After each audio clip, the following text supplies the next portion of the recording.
syaitan wa ba'du fala haula wala quwwata illa billahil aliyyil azim. Rabbi shrah li sadri wa yassir li amri wahlul 'uqdatam min lisani yafqahu qawli. Terima kasih sudah bisa bersama dengan saya. Hari ini ngaji kita itu santai saja, kita tidak usah pakai istilahnya ukuran baku seperti di kuliah ada RPS, ada pegangan referensi, tulisannya harus begini atau begitu. Kita guyon aja. Nek kampus itu kan ya harus tegang, masa di pondok tegang lagi. Jadi hari ini kita akan ngaji tafsir yang tematik. Mohon maaf, ada yang prodi tafsir enggak? Ada. Ada berapa? Ada berapa yang prodi tafsir? Ada berapa? Mungkin bisa angkat tangan? Yang tafsir? Satu. Cuma satu?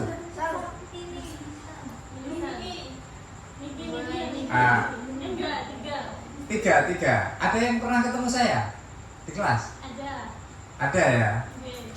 Baik, nama saya Abdurrahman, asli Kediri. Kalau sampean pernah ke Kediri, rumah saya itu Kediri yang paling selatan.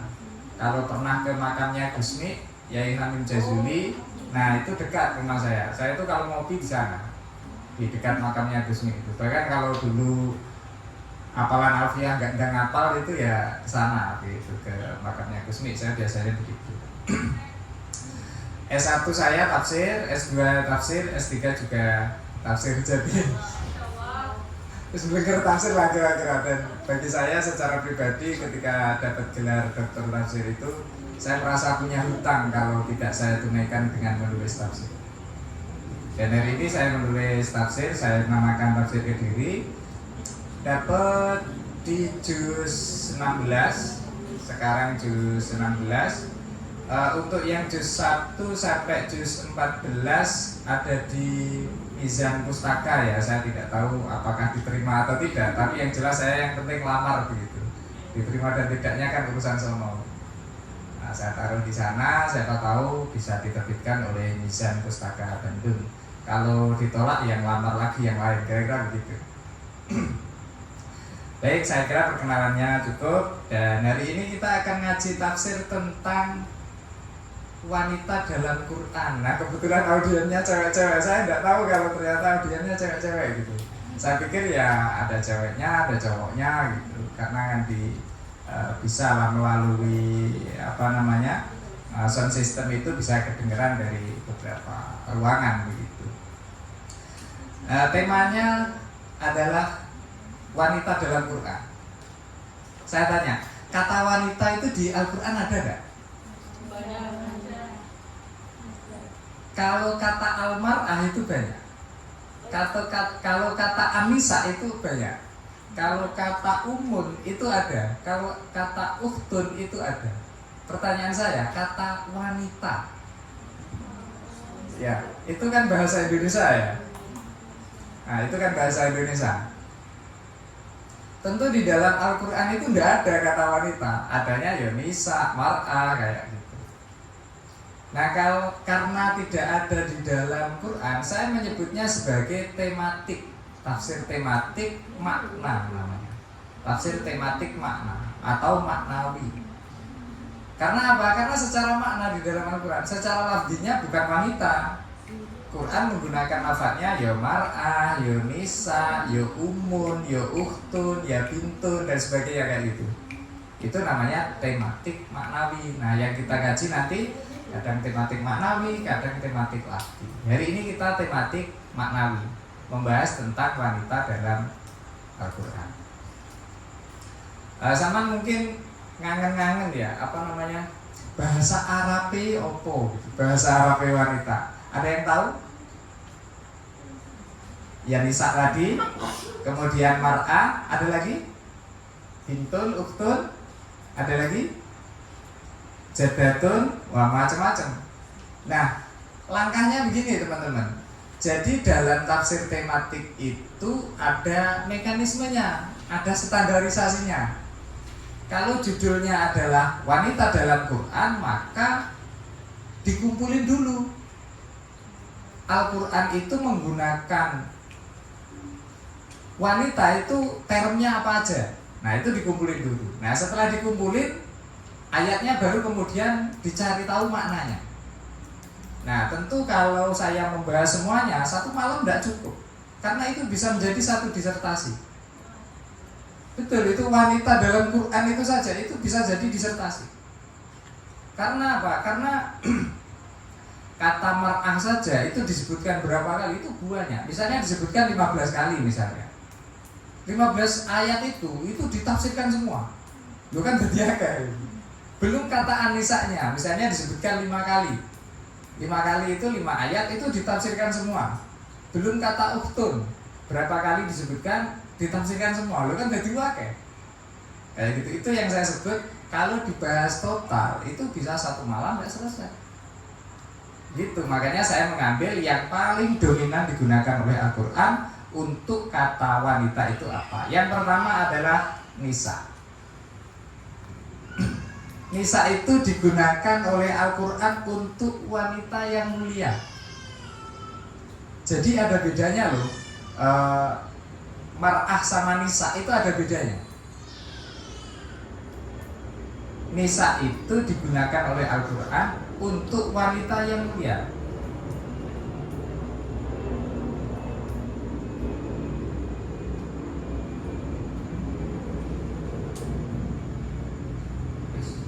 Apa ini? Kayak nyetrum ya. Misalnya Innallaha astafaki wa tahharaki wastafaki ala nisa'il alamin. Alhamdulillah zaman hafal itu saya senang gitu. Karena di Kediri itu saya ngajar di pondok pasca tafid ya. Pasca tafid itu ada program takhusus tafsir, dan kebetulan sampai hari ini yang pegang takhusus tafsir itu saya, dan semuanya itu hafal santrinya.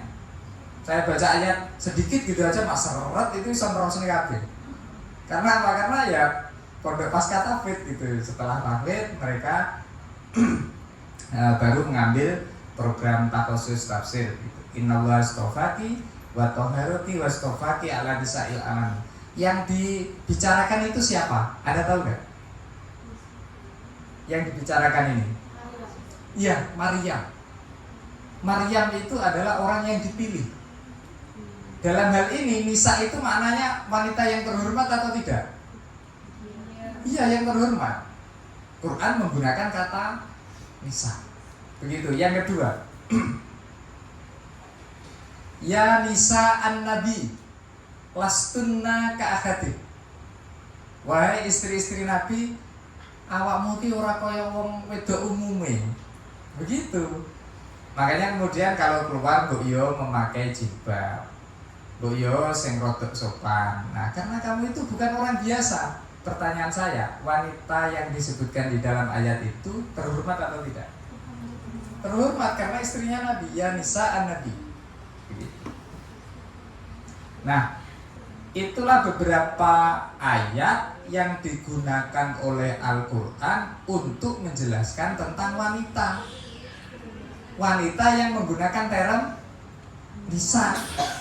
Makanya sampai Al-Quran itu saking menghormati wanita, itu ada satu surah khusus yang disebut dengan surah An-Nisa, dan tidak ada surah Ar-Rijal. Itu saking mulianya wanita di hadapan Al-Quran gitu.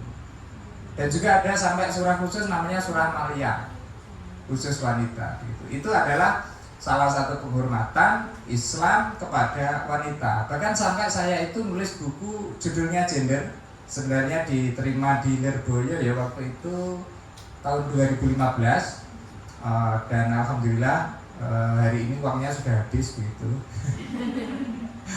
Karena diterima di tahun 2015 itu. Tapi sampai hari ini kok belum terbit sayangnya begitu. Judulnya itu Gender.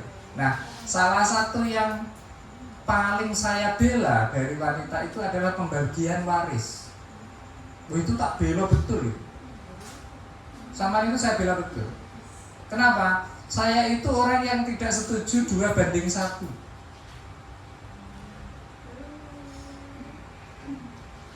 Umumnya uang kan 2:1 ya.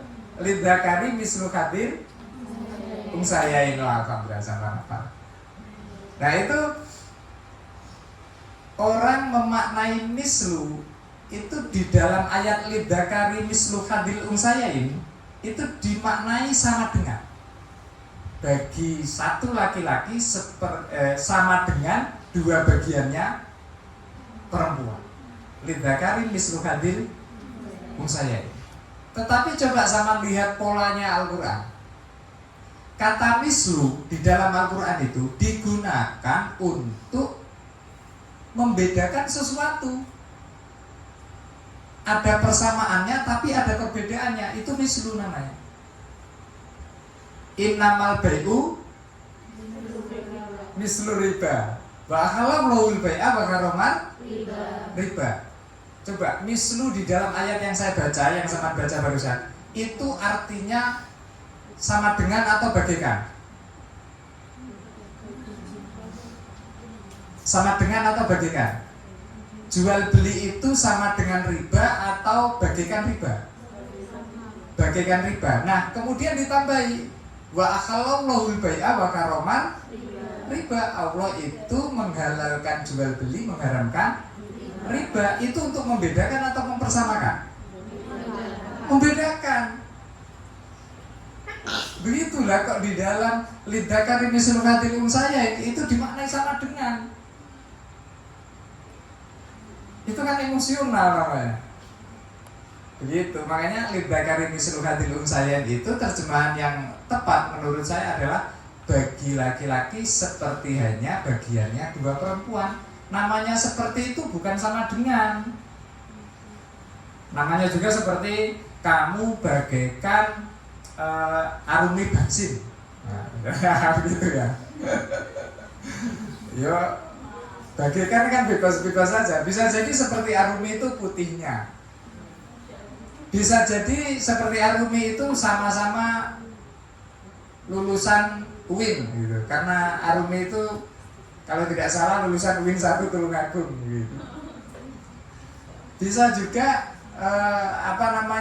karena nasibnya arumi wong sugih, awakmu ya wong sugih, bisa jadi seperti itu. Namanya juga seperti.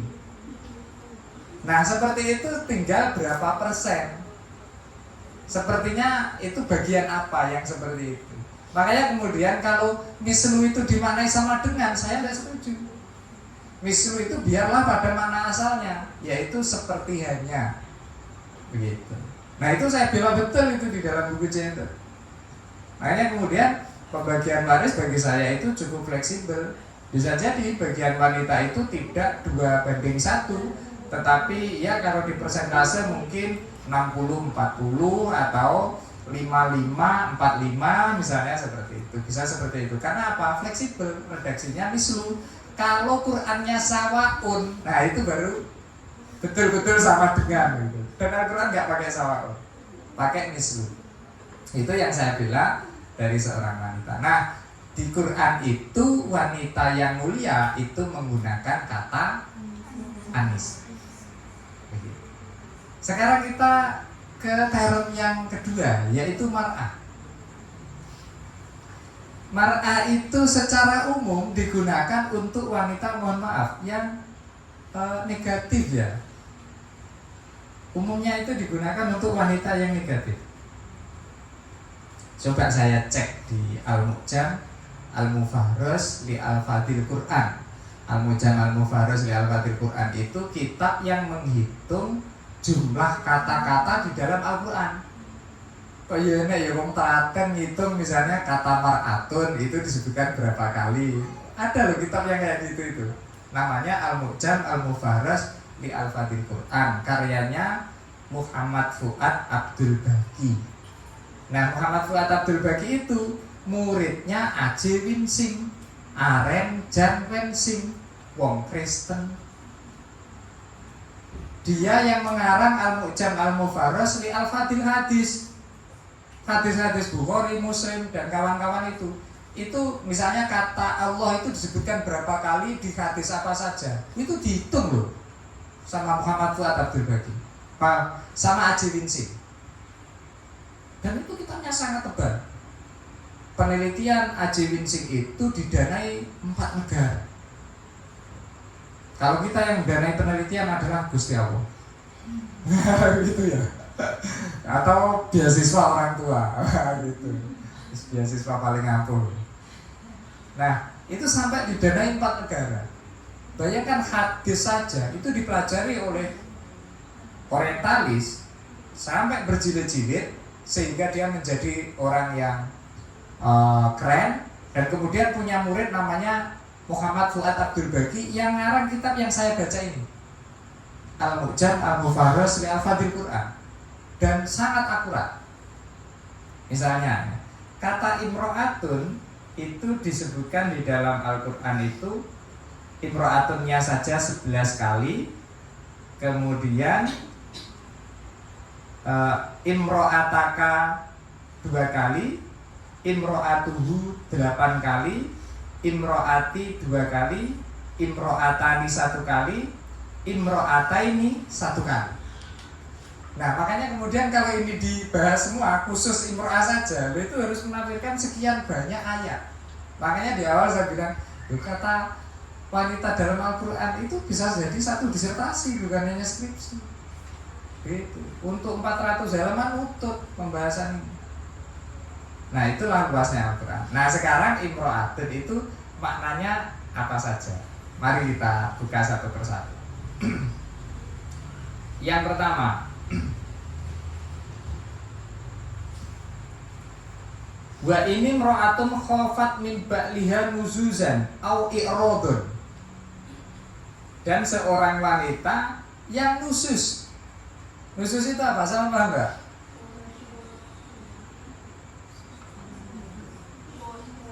Coba. Gimana? Nah, nusus itu dalam terminologi agama itu positif atau negatif? Negatif. Jadi fix. Ayat yang saya baca itu maknanya ya wanita, tapi dalam konteks yang negatif. Wa qala nisfatun fil madinati imra'atul azizi turawitu fataha qad sagofaha hubba. Imra'atul aziz. Ingat, Al-Quran itu tidak menyebut nama Zulaikha, tapi menyebutnya imra'atul aziz, istri orang yang mulia. Apik loh. Termnya Quran itu bagus. Istri orang yang mulia. Namanya siapa? Zulaikha. Nama aslinya Zulaikha. Al-Quran tidak menyebutkan nama karena kalau menyebutkan nama itu menjadi kitab kerasani. Dan Al-Quran itu kitab suci. Suci dari unsur-unsur seperti itu. Karena kalau menyebut nama orang yang jelek itu melanggar kode etik jurnalistik. Sehingga penyebutannya juga keren. Coba sama belajar sama politikus-politikus itu. Sangat jarang politikus itu kalau menyerang lawan itu sebut nama. Karena kalau sebut nama itu bisa kena delik hukum. Begitu. Jadi jarang yang menyebut nama. Nah, Quran juga begitu, bahasanya sangat halus. Pak, kan ada Abu Lahab. Iya, Abu Lahab itu namanya bukan nama asli, tetapi lakop. Begitu. Abu itu bapak, Lahab itu orang yang pipinya kemerah-merahan. Loh, bayang loh, ciuapi loh secara literal maknanya. Wa imra'atuhu, istrinya juga tidak disebutkan namanya. Namanya Ummu Jamilah. Begitu. Nah, Quran itu tidak menyebutkan nama untuk menghormati sosok yang dibicarakan.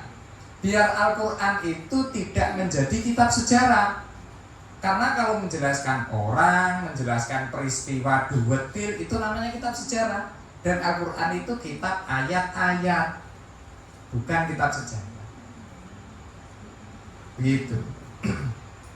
Oke. Nah, Imro'atul Aziz ini saya cerita sedikit ya tentang Zulaikha yang saya tadi Quran tidak menyebut namanya, tapi yang menyebut itu mufasir.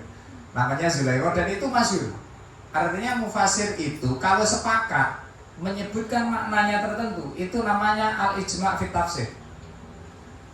Kesepakatan para ahli tafsir rata-rata menyebut namanya Zulaikha. Orang itu coba dalam peristiwa Yusuf itu menyalahkan Yusuf atau Zulaikha? Masa Yusuf? Yusuf atau Zulaikha yang disalahkan? Zulaikha. Karena begini, ngapunten. Orang itu rata-rata menyalahkan Zulaikha, tapi sebenarnya Zulaikha mau melakukan itu bukan tanpa alasan. Mohon maaf sekali, pernikahan Zulaikha itu hanya status. Selama dia menikah itu tidak bisa merasakan suami istri. Karena suaminya itu bukan laki-laki. Tidak laki-laki lah, kira-kira begitu. Suaminya kayak gitu. Sehingga dia itu hanya status nikahnya. Dan ketika punya Yusuf yang gantengnya minta ampun gitu ya, di dalam kamar sendirian, wah aman, kunci jegrek. Akhirnya terjadi peristiwa itu. Peristiwa beruberan yang jero kamar, grutuk. Oh, beruberan caloro. Dan suaminya sudah mencurigai hal itu. Ini pasti suatu saat ada kejadian. No, betul. Grutuk yang jero kamar. Akhirnya apa? Pintu lift pancau sama-sama. Jalak. Ayo, ngapain? Nah, itu akhirnya kemudian Yusuf yang sobek bajunya belakang dan Zulaikha mohon maaf tidak mengenakan baju. Dan di pengadilan itu yang menang Zulaikha. Yang benar Yusuf tapi yang menang Zulaikha. Repot musuh penguasa. Dalam konteks itu ya, dalam konteks Yusuf itu. Karena apa ya? Yusuf itu nggak duwe keluarga, bayangkan. Dia sendirian. Sopo sing dilo? Musuh kerajaan. Apa kata dunia kalau suaminya istrinya Al-Aziz mau memperkosa pembantunya? Kan apa jadinya kan begitu? Wes akhirnya apa? Ternyata kabarnya viral. Nah setelah kabarnya viral, Twitter, Facebook, TikTok dan kawan-kawan itu, akhirnya Zulaikha itu dendam. Kita ngomong. Karena orang yang menyebarkan berita bahwa istrinya Al-Aziz itu mau memperkosa pembantunya sendiri, itu Zulaikha itu tidak terima dan akhirnya mengundang para wanita Mesir yang membuat viral itu, goro-goro kue nge-share itu. Nah gitu ya. Akhirnya wanita-wanita Mesir itu diundang dan kemudian diperlihatkanlah Yusuf di hadapan mereka. Yusuf keluar. Setelah mereka keluar, mereka itu kan membawa jamuan yang diiris dengan pisau. Setelah Yusuf keluar, mereka memandang Yusuf itu dengan terkagum-kagum. Wa kunna hasalillahi ma hada basara in hada illa malakun karim. Lah ngene iki untuk menungso iki malaikat yang maha mulia. Saking takjubnya para wanita Mesir terhadap Nabi Yusuf. Akhirnya Zulaikha bilang apa? Itu yang tidak disebutkan di dalam tafsir. Yo iki wong sing membuat saya terlena ya iki. Akhirnya awakmu nyawang tok lho kekiris ora krasa. Apalagi saya yang di dalam kamar misalnya begitu. Nah itu akhirnya dendamnya Zulaikha itu terbayar. Udah. Wa qulna hasalillahi ma hada basara in hada illa malakun karim itu di dalam Al-Qur'an itu masuk dalam teori hipnotis. Saya punya gelar CHCHT, Sertifikat Hipnotis dan Hipnoterapi Internasional. Saya itu bisa di Nganjuk itu satu kelas itu saya hipnotis. Karena memang ada mata kuliah hipnoterapi dan hipnosis. Gitu. Ternyata disiplin ilmu yang pernah saya pelajari ini ternyata di Quran itu ada. Yaitu kisahnya Yusuf itu tadi. Wa qulna hasya lillahi ma hada basara in hada illa malakun karim. Ketika tangan mereka terpotong itu atau teriris itu, bayangkan begini. orang itu kalau pikirannya tertuju pada satu titik, ini dalam teori hipnosis, maka dia akan melupakan titik-titik yang lain. Balesi WA. Namanya siapa, Mbak? Namanya siapa? Tori. Kori. Mbak Kori misalnya. Mainan HP, balesi WA atau apa. Mbak Kori, saya panggil. Oh iya Pak, dia selang beberapa detik ya, atau mungkin nggak sampai detik ya. Itu baru nyantol, baru dong ketika saya panggil. Artinya dalam beberapa detik itu sampan itu konsen pada satu titik dan melupakan titik-titik yang lain. Itu sepersekian detik itu sampan terkena dalam situasi yang terhipnotis oleh sesuatu. Kalau malam takbir Idul Fitri tidur jam berapa? Jam 10. Ada yang lebih? Ada yang lebih? Jam 12 ada? Jam 1 ada? Jam 2 ada?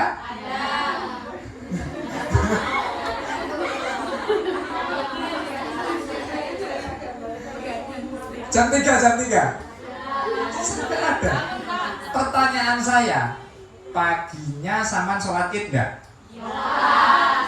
Pertanyaan saya, ngantuk enggak?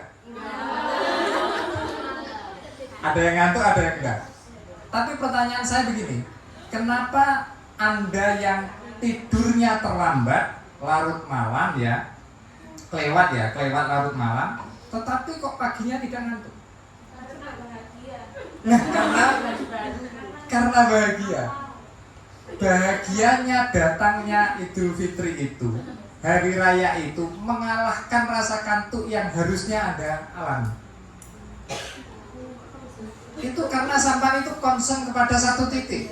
Bayangkan lebaran itu teman-temannya semua bajunya baru, ngumpul semua, dulur-dulure ngumpul, apa ngumpul, makanan apapun ada, sangu delalah ya kandel. Gitu. Itu kan komplit dari segala penjuru gitu. Setelah 1 bulan lapar, hari itu di lebaran, itu kan bahagianya totalitas.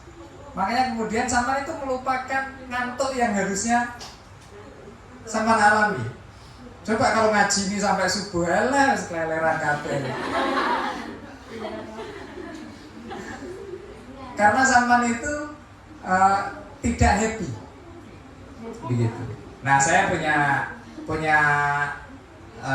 rekan kerja ya. Kalau tidak dibilang karyawan, mungkin lebih tepatnya rekan kerja. Dia hafid, mungkin lebih tepatnya disebut kiai juga, karena punya pesantren dan punya para santri yang menghafal Al-Quran gitu. Suatu hari itu dia di rumah saya, terus dapat telepon dari istrinya. Teleponnya begini, Bang, jenengan ndang ke puskesmas Ngadi, enduk irunge kelebonan tasbih. Saya bahasa Indonesia kan, Bang, Anda segera ke puskesmas Ngadi itu desa. Karena anak perempuan itu hidungnya itu kemasukan tasbih. Jadi di sini itu kelebonan tasbih.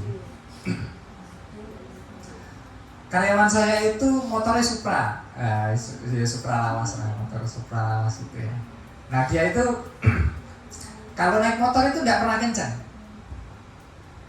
Ya standarnya dia, yo lek banter kan kiai, masuk banter kan enggak pantas kan. Apal Quran kiai masuk numpak motor ya-yaan kan dia ora pantas gitu.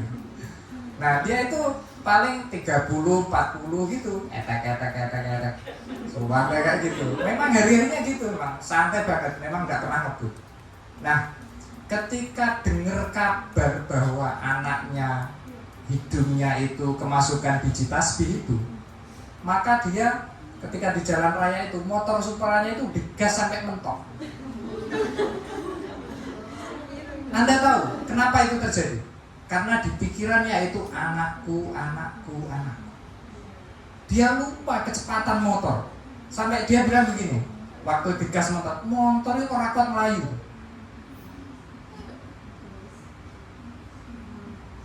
Itu namanya terhipnotis oleh anak. Terhipnotis oleh situasi itu, sehingga dia lupa bahwa umumnya kecepatannya tidak segitu. Nah, itulah hipnotis. Namanya ketika falamma ra'ainahu akbarnahu wa qatta'na aydiyahum wa qulna khasya lillahi ma hadza basara in hadza illa malakun karim. Itu adalah fenomena hipnotis. Siapa yang waktu itu merancang atau membuat situasi seperti itu, ya Zulaikha. Dan Al-Quran menyebutnya dengan redaksi Imro'ah gitu. Imro'atul Aziz.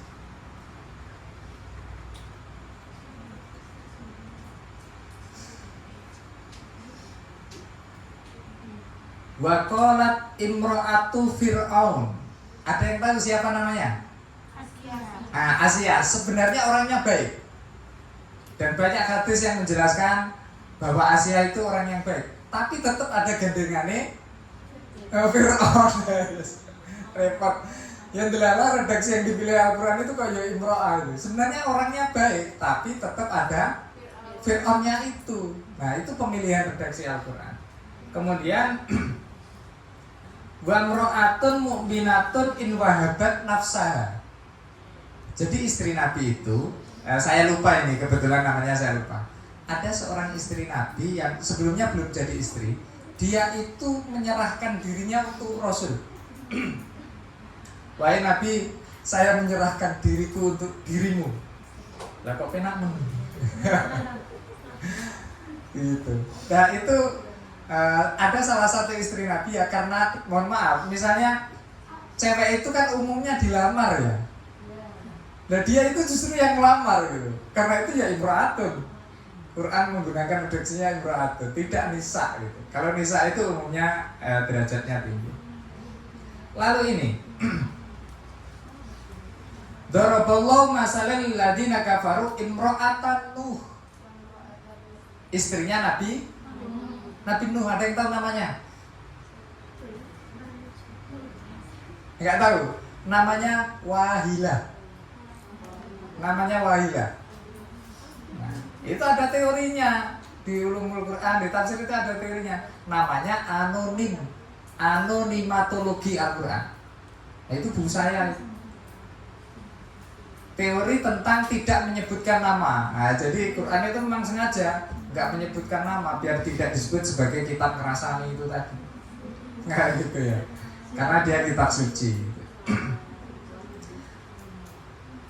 Nah, istrinya Nabi Nuh ini kafir atau mukmin?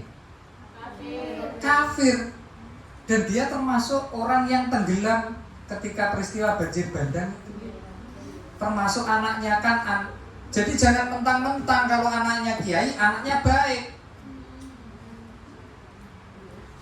Nabi Nuh itu nabi loh, bukan kiai. Nah, gitu ya. Itu saja anak dan istrinya nggak manut. Dan Quran itu membuat contoh itu lengkap. Ada anak, istri, baik semua, Nabi Muhammad. Ada anak, istri, suami nggak genah kabeh, Abu Lahab, Bamro'atuhu, gitu ya. Ada yang suaminya nggak genah, bojone genah, Fir'aun. Nah, Fir'aun itu istrinya mukminah, tetapi Fir'aunnya sendiri kafir. Ada juga yang dibalik, yang istrinya itu kafir, yang laki-lakinya mukmin, yaitu Nabi Nuh. Jadi contohnya lengkap di dalam Al-Quran itu. Makanya bagi Anda yang misalnya dari keluarga miskin, banyak kok orang-orang besar yang lahir dari keluarga miskin. Jangan patah semangat. Justru dari situasi yang tidak nyaman itu melahirkan orang-orang hebat. Lek aku panggang ini ae, aku rada dadi opo-opo. Nah, gitu ya. Contohnya siapa? Alibaba. Pendiri Alibaba, siapa namanya? Tidak ada yang tahu. Pendiri Alibaba, Jack Ma.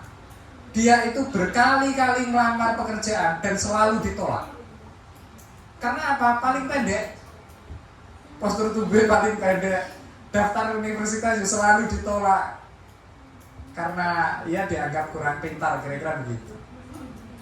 Tetapi ketika dia mendirikan Alibaba dan hari ini menjadi orang, termasuk orang terkaya di Cina, namanya Jack Ma, ya, pendiri Alibaba, itu lahir dari orang yang sangat miskin. Siapa yang tahu namanya Bupati Trenggalek? Tidak ada yang tahu ya? Nggak ada yang Trenggalek? Tidak ada. Akhirnya nggak tahu. Dulu kan Mas Emil Dardak. Ya, istrinya siapa? Wah, langsung hafal ya. Istrinya Arumi. Nah, wakilnya namanya Arifin. Ya, namanya Arifin. Istrinya itu tidak kalah cantik sama Arumi. Anda tahu, bupati dan wakil bupati di Trenggalek waktu itu mendapatkan rekor muri sebagai kepala daerah termuda di Indonesia karena ketika dilantik umurnya masih 24 tahun.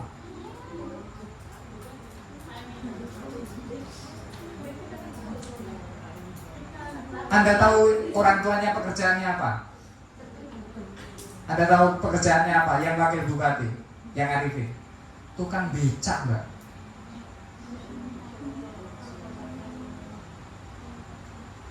Jadi Anda itu jangan berkecil hati, aku keluarga nih wong cilik apa ya iso dadi wong gede.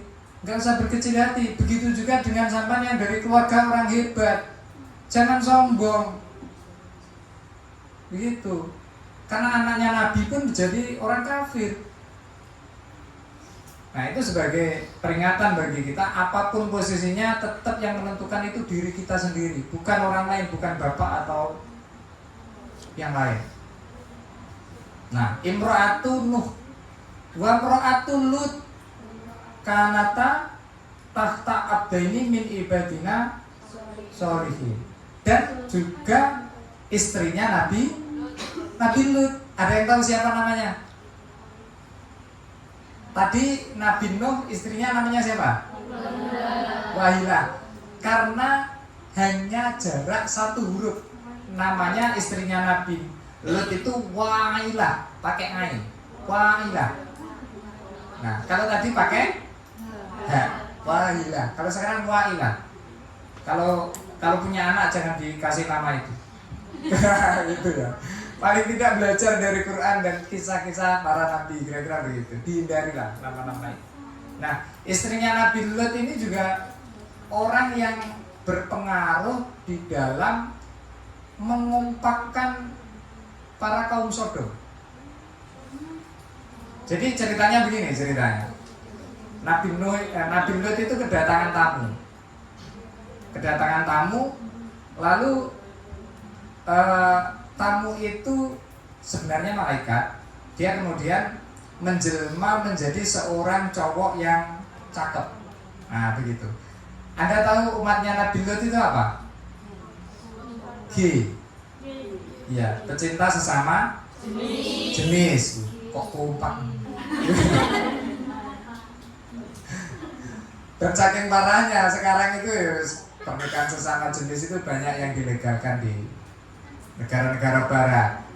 Nah, setiap bulan Agustus itu ada parade gay internasional di Kanal Amsterdam. Di mana itu di Israel itu ada kelompok gay yang sangat mendominasi di perpolitikan Israel, namanya Dignity. Kelompoknya namanya Dignity. Nah, itu kalau parpol itu tidak gandeng dia, itu terancam kehilangan suara karena komunitasnya banyak. Untung sampean urip ning Winsa. Cara nek kono oleh pasangan hidup kan kacau. Dan jumlahnya banyak. Nah, kaum Nabi Lut itu kenapa disebut hari ini orang suka sesama jenis itu kan disebut sodomi. Ya berawal dari Sodom. Sodom itu adalah sebuah daerah tempat di mana kaumnya Nabi Lut itu berada. namanya Sadum dalam bahasa Arab. Umumnya orang menyebut Sodom. Nah, kaumnya Nabi Lut karena pecinta sesama jenis, itu ketika kedatangan tamu dua laki-laki yang ganteng itu tadi, nah istrinya Nabi Lut itu malah mendukung kaumnya itu. Karena apa? Karena dua tamu ini akan diperebutkan oleh umatnya. Gak kayak kamu gantengnya kayak ini. Iki aku tinggi rebutan. Nah, justru istrinya Nabi Lut ini tidak membela Nabi Lut untuk menegakkan syariat, tetapi justru mendukung ini. Dan kemudian Nabi Lut bersama dua putrinya itu oleh Allah diperintahkan supaya menjauh dari zona merah. Karena zona merah ini akan dihujani batu oleh Allah. Nah, akhirnya apa? Akhirnya oleh Allah itu dijanjikan supaya mereka tobat sebelum waktu subuh. Karena apa? Alaisa subuhu biqorib. Bukankah waktu subuh itu dekat, tinggal besok presentasi. Alaisa subuhu biqorib. Karena dekatnya azab itu sampai Allah itu menggunakan redaksi alaisa subuhu biqorib. Kalau kamu tidak mau berbenah, ternyata tidak mau berbenah juga. Bisa apa boleh buat? Akhirnya Nabi Lut itu meninggalkan Sodom bersama dua putrinya. Ada yang tahu namanya siapa? Tidak ada yang tahu. Namanya Za'uro dan Risa. Za'uro dan Risa. Nah, setelah meninggalkan Sodom, saya menghitung di dalam tafsir Kediri itu, saya hitung mungkin 8 kisaran jarak yang ideal untuk menyelamatkan diri dari kemungkinan letusan gunung berapi. Saya mencari-cari lokasi di mana Sodom itu berada, apakah dekat dengan gunung berapi atau tidak. Karena hujan batu itu hanya mungkin dalam peristiwa alam ketika terjadi letusan gunung berapi. Begitu. Nah, akhirnya mereka dihujani batu dan istrinya Nabi Lut itu ikut mati juga. Itu Al-Quran menggunakan redaksi wamro'atu Lut, dan istrinya Lut, bukan nisanya Lut gitu loh. Bukan.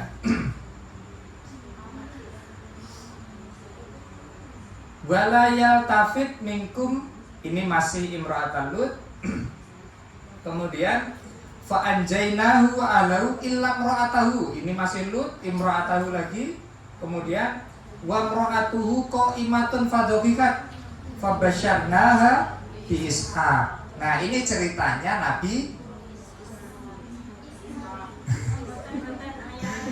Nabi Ibrahim secara umum kedatangan tamunya itu malaikat lagi. Loh, kok tahu malaikat? Karena ternyata ketika disuguhi hidangan daging sapi itu monggo dipun dahar, itu gini, tangannya itu tembus. Jadi misalnya mau pegang ini nggak nyantol, nggak bisa pegang karena tembus. Kayak ini makhluk ragenah. Lalu malaikat ini bilang bahwa saya itu kesini akan memberi kabar tentang kamu yang akan memiliki anak. Yang bener. Karena apa? Nabi Ibrahim sudah 100 tahun waktu itu. Sudah 100 tahun dan apa ya mungkin aku dia anak 100 tahun. Nah, akhirnya apa? Istrinya seneng karena mendapatkan kabar itu. Karena sesungguhnya ada kelanjutannya. Di dalam surat yang lain itu wamro'ati akhir, dan istriku itu mandul. Jadi delala redaksi Al-Quran itu ya imro'ah lagi, wamro'ati akhir, istriku itu mandul. Apa ya iso aku oleh anak gitu. Wis umur 100 tahun istriku mandul, apa ya bisa saya memperoleh anak. Nah, lagi-lagi meskipun istri Nabi tapi ada akhirnya itu, ada mandulnya itu, sehingga konotasinya tetap negatif. Itulah mengapa Quran itu memilih diksinya betul-betul hati-hati. Dia melihat konteks yang dibicarakan itu siapa, orang yang dibicarakan itu siapa, sehingga penggunaan diksinya tidak salah alamat. Nah, itu hanya salah satu ijazul Quran dari pemilihan diksi. Masih ada banyak lagi rahasia yang mungkin belum Anda ketahui dan mungkin juga belum saya ketahui, yang insya Allah akan kita bahas pada pertemuan-pertemuan yang akan datang. Mungkin itu yang bisa saya sampaikan. Ihdinas siratal mustaqim. Wassalamualaikum warahmatullahi wabarakatuh.